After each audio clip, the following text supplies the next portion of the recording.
అలాగే తులారాశి వారికి ఈ వారం ఎలా ఉందంటారు? తులారాశి వారికి 3 గ్రహాలు సహకరిస్తున్నాయమ్మా. శుభప్రదమైన వ్యాపార యోగం ఉన్నది. పెట్టుబడులు లాభాన్ని ఇస్తాయి. ఆశించిన ఫలితాలు కలుగుతాయి. ముఖ్య కార్యాల్లో విజయం లభిస్తుంది. వచ్చిన అవకాశాన్ని సద్వినియోగం చేసుకోండి. మంచి తెలివితేటలు కలుగుతాయి. సమయానుకూలంగా పనిచేసి ఆర్థికపరమైన అభివృద్ధిని సాధించాలి. సాహసోపేతమైన నిర్ణయాలు ధనయోగాన్ని ఇస్తాయి. ఉద్యోగరీత్యా జాగ్రత్తలు అవసరం. కాలం అనుకూలంగా లేదు. అపార్థాలకు అవకాశం ఇవ్వకండి. అధికారులతో సంభాషించేటప్పుడు ప్రసన్నత అవసరం. తోటివారిని కలుపుకుపోవాలి. మాటల్లో స్పష్టత, సౌమ్యత కనపడాలి.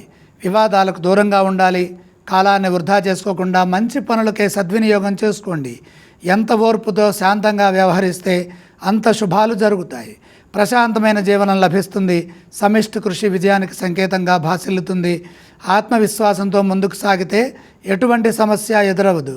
చంచలత్వం లేకుండా దగ్గర వారితో సంప్రదించిన తర్వాతే భవిష్యత్ ప్రణాళికలు సిద్ధం చేయండి. ఈ రాశి వారు ఏ స్తోత్రం పఠిస్తే బాగుంటుందంటారు గురువుగారు? లక్ష్మీ ధ్యానం చేయడం చాలా మంచిది. ఇక ఈ రాశి వారు ఏ ఆలయాన్ని సందర్శించాలి? అష్టమంలో చంద్రుడున్నాడు. దుర్గామ్మ వారిని దర్శించండి. ఈ వారం ఏవేవి దానం చేస్తే బాగుంటుందంటారు? బియ్యము దానమివ్వండి.